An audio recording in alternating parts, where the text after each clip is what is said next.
저희 가족은 설 전날 고향에 내려갔다가 설날 밤에 서울로 돌아왔습니다.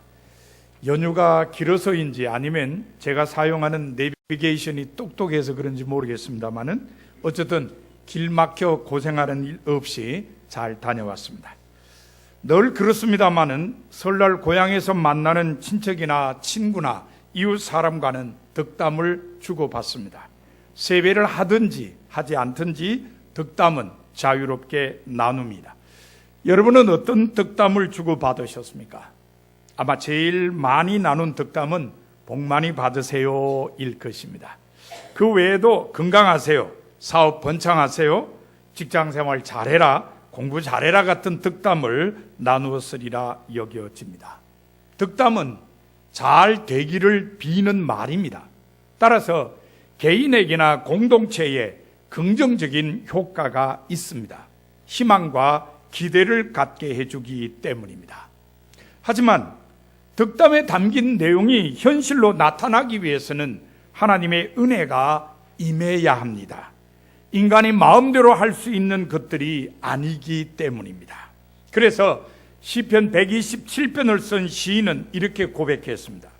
여호와께서 집을 세우지 아니하시면 세우는 자의 수고가 헛되며 여호와께서 성을 지키지 아니하시면 파수꾼의 깨어 있음이 헛되도다. 너희가 일찍이 일어나고 늦게 누우며 수고의 떡을 먹음이 헛되도다. 하나님께서 함께 하시지 않으면 인간의 모든 수고가 헛되다는 시인의 고백은 하나님의 은혜가 임해야 인간이 기대하는 바가 이루어질 수 있음을 잘 가르쳐 줍니다. 그렇다고 인간 편에서 아무것도 하지 않아도 된다는 말은 아닙니다. 인간 마음대로 할 수 있는 것은 아니지만 인간이 어떻게 하느냐도 중요합니다. 인간이 어떻게 하느냐에 따라서 결과가 달라지기 때문입니다. 우리는 그것을 성서에 기록된 이스라엘 왕들을 통해 알 수 있습니다. 이스라엘은 선지자 사무엘 이후에 왕이 나라를 다스렸습니다. 하나님께서는 왕정 체제를 기뻐하지 않으셨지만 이스라엘 백성이 왕을 세워달라고 요구했기 때문에 왕을 세우도록 허락하셨습니다.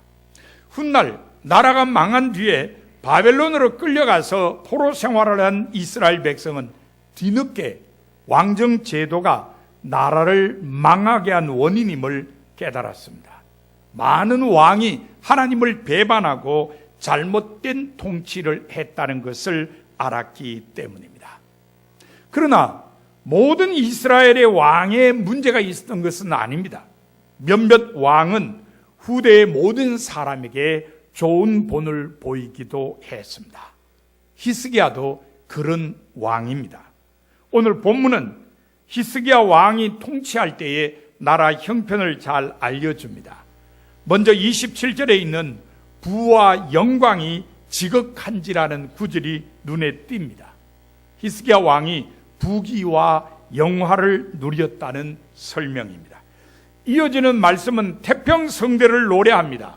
구체적인 내용을 보면 은금과 보석과 향품과 방패와 온갖 보배로운 그릇이 너무 많아서 그것들을 위해서 귀중한 보관소를 만들었습니다. 그리고 곡식과 새 포도주와 기름의 산물도 많아서 새 창고를 지었습니다. 그뿐만 아닙니다. 온갖 짐승을 기르기 위하여 우리를 만들었으며 성읍들을 세웠습니다. 뭐 하나 부족함이 없는 상태였습니다. 그러면 히스기야 왕은 어떻게 이런 풍요를 누릴 수 있었을까요? 본문 29절에 보면 하나님께서 재산을 많이 주셨기 때문입니다. 우리 개역 개정 성경은 심히 많이 주었다고 번역했습니다. 하나님께서 넘치도록 채워주셨다는 말씀입니다. 우리로 하여금 부러움을 갖게 하는 말씀입니다. 그런데 30절에 보면 부러움을 더 크게 갖게 하는 말씀이 기록되어 있습니다. 바로 히스기야 왕이 하는 모든 일이 형통했다는 것입니다. 어쩌면 재산을 많이 갖는 것보다 모든 일이 형통하는 것이 현대인들에게는 더 구미가 당길 수 있습니다. 재산은 조금 적더라도 하는 모든 일이 형통해서 아름다운 열매가 맺혀진다면 그것보다 더 좋은 일이 어디 있겠습니까? 그러면 히스기야는 어떻게 해서 형통한 왕이 되었을까요? 첫 번째 이유는 하나님을 경외했기 때문입니다. 역대하 29장 3절 이하에 의하면 25세의 남왕국 유다의 왕이 된 히스기야는 제일 먼저 하나님의 성전 문들을 수리하고 제사장과 레위인들을 성결하게 하며 하나님의 성전을 깨끗하게 했습니다. 열왕기하 18장 4절에는 왕이 된 히스기야가 여러 산당을 제거하고 주상을 깨뜨리며 아세라 목상을 찍었다고 기록되어 있습니다. 하나님께서 싫어하시는 우상들을 다 없애버렸다는 것입니다.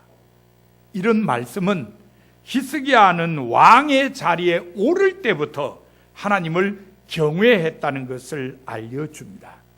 하나님을 경외했기 때문에 하나님의 성전을 수리하고 깨끗하게 했을 뿐만 아니라 하나님의 성전에서 일하는 사람들도 성결하게 했다는 것입니다. 반면에 우상을 숭배하던 장소인 산당들은 깨뜨리거나 찍어서 없애버렸습니다.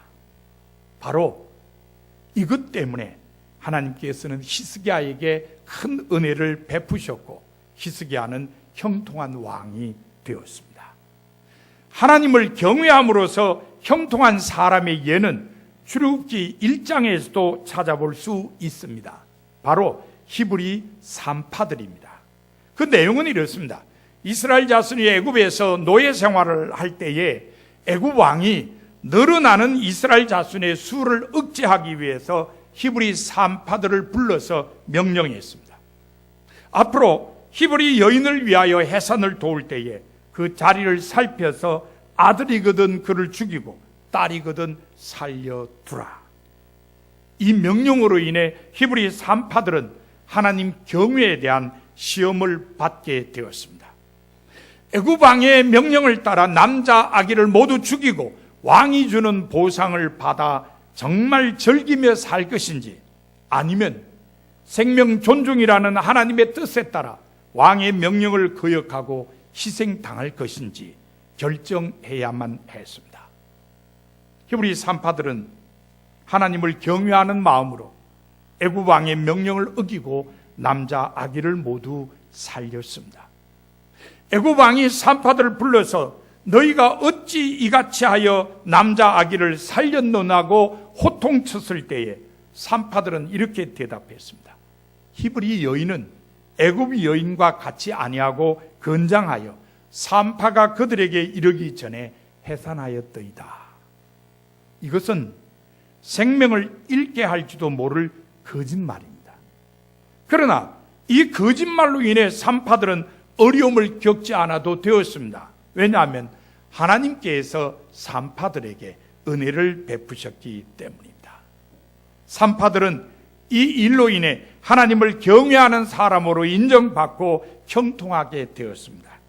그 산파들은 하나님을 경외하였으므로 하나님이 그들의 집안을 흥왕하게 하신지라는 말씀이 그것을 잘 말해줍니다. 지금도 마찬가지입니다. 하나님을 경외하는 사람이 형통함을 누릴 수 있습니다. 그러므로 여러분도 하나님을 경외하며 사셔야 합니다. 그래야 여러분도 형통할 수 있습니다.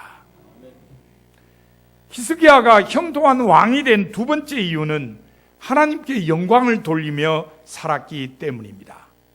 왕이 되자마자 하나님의 성전을 수리하여 깨끗하게 하고 하나님의 성전에서 일하는 사람들을 성결하게 한 히스기야는 뒤이어 성전 제사를 회복했습니다. 온 백성과 더불어 하나님께 예배로 영광 돌리기를 원했기 때문입니다. 그래서 역대하 29장 20절 이하에 의하면 성전을 깨끗하게 하자마자 성읍의 귀인들과 함께 성전에 올라가서 번제와 속죄제를 드렸습니다. 그뿐만 아닙니다. 히스기야 왕은 찬양대를 새로 조직했습니다. 하나님을 찬양하도록 만든 겁니다. 찬양으로 하나님께 영광 돌리도록 한 것입니다. 또 있습니다. 히스기야 왕은 중단되었던 6월절 절기도 다시 지키게 했습니다.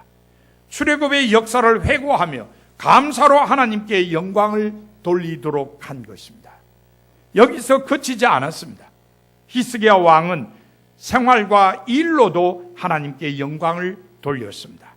역대하 31장 20절에 의하면 히스기야 왕은 하나님 보시기에 선과 정의와 진실함으로 행했습니다. 성전 제사나 찬송이나 절기로 하나님께 영광을 돌릴 뿐만 아니라 개인적인 생활과 일에 있어서도 하나님의 영광을 생각하며 하나님의 뜻을 추구한 것입니다.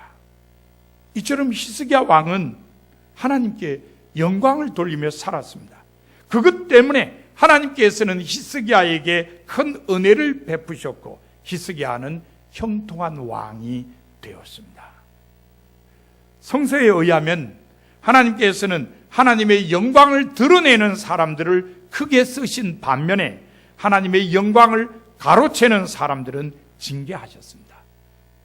사도행전 14장 8절 이하에 보면 바나바와 바울이 루스드라에서 전도한 이야기가 기록되어 있습니다.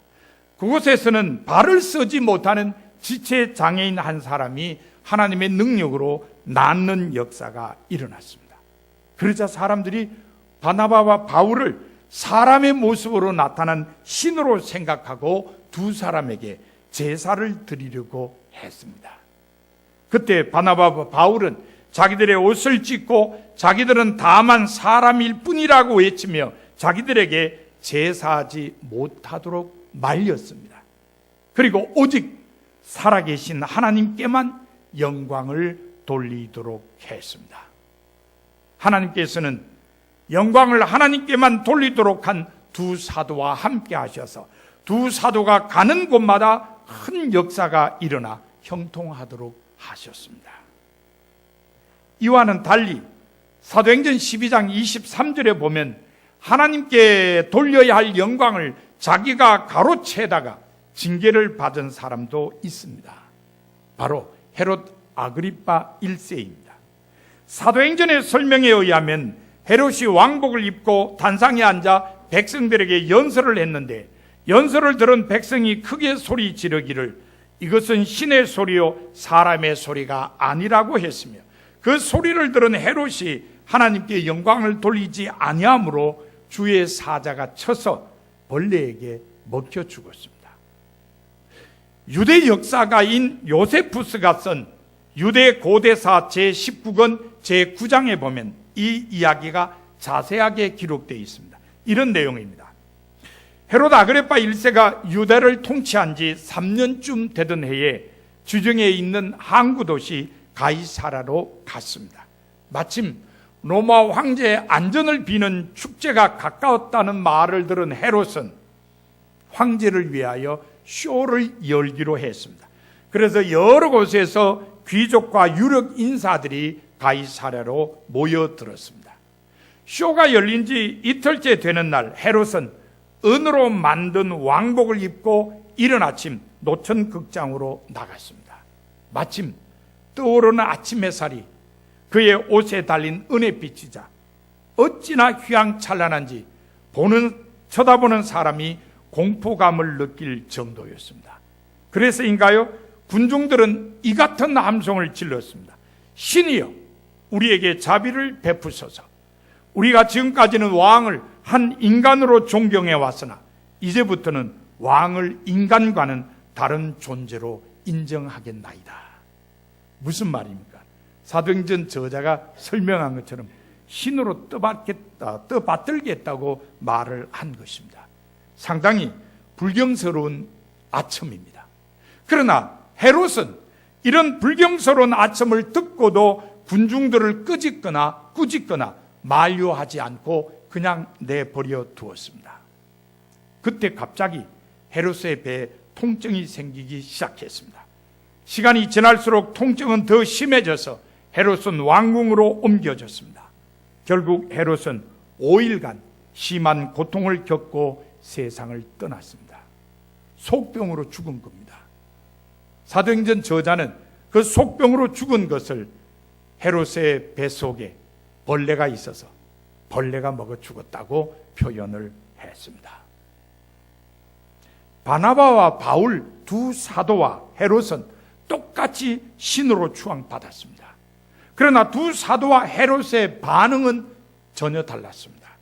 두 사도는 영광이 하나님께 돌려지도록 한 반면에 헤롯은 은근슬쩍 영광이 자기에게 돌려지도록 했습니다. 그 결과 두 사도는 형통하여 하나님의 도구로 끝까지 귀하게 쓰임 받았지만 헤롯은 징계를 받아 죽고 말았습니다. 지금도 마찬가지입니다. 하나님께 영광을 돌리는 사람이 형통합니다. 그러므로 여러분도 하나님께 영광을 돌리며 사셔야 합니다. 그래야 여러분도 형통할 수 있습니다. 히스기야가 형통한 왕이 된 세 번째 이유는 기도로 하나님의 도우심을 구했기 때문입니다. 역대하에는 히스기야 왕의 기도에 대해 3번 언급하고 있습니다.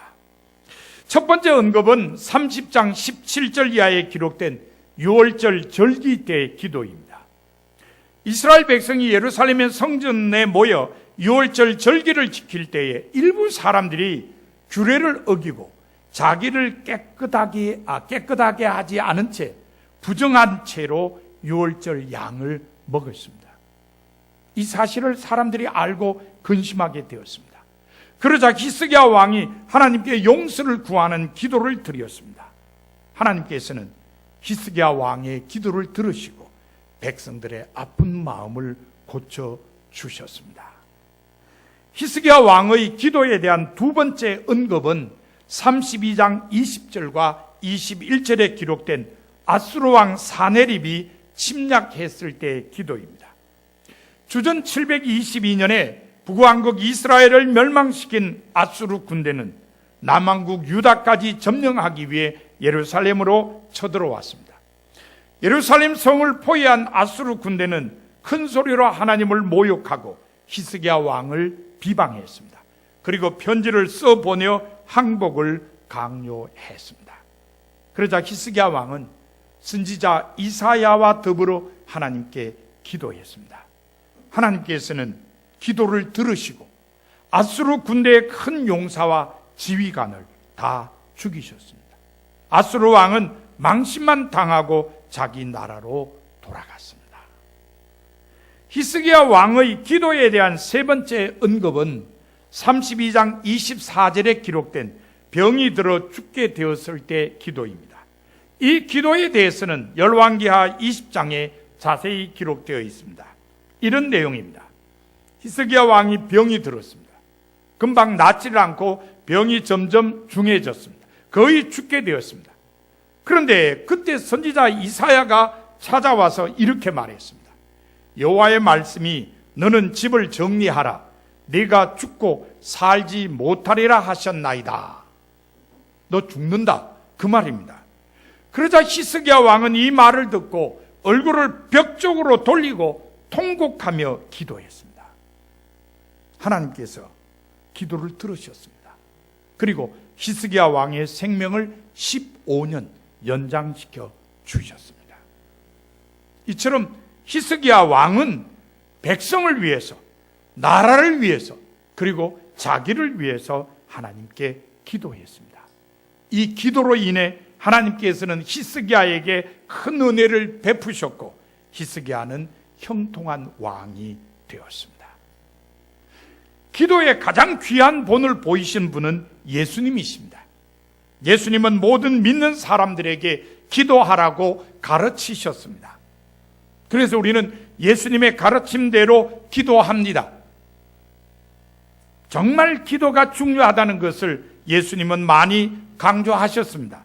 그런데 예수님께서는 기도하라고 가르치셨을 뿐만 아니라 친히 기도하셨습니다. 새벽 미명에 한적한 곳으로 가셔서 기도하셨습니다. 산에 올라가셔서도 기도하셨습니다. 밤을 새워 기도하기도 하셨습니다. 겟세마네라는 곳에는 습관처럼 자주 가셔서 기도하셨습니다. 기도하며 살아야 된다고 하는 본을 우리 모두에게 보여주신 것입니다. 또한 예수님께서는 무엇을 기도해야 하는지도 가르치셨습니다. 바로 주기도를 통해서 말입니다. 예수님께서는 기도하는 자세에 대해서도 가르치셨습니다. 낭망하지 말아야 할 것을 가르치셨습니다. 땀이 빗방울같이 되어서 땅에 떨어지도록 간절하게 기도하라고 본을 보여주시기도 하셨습니다.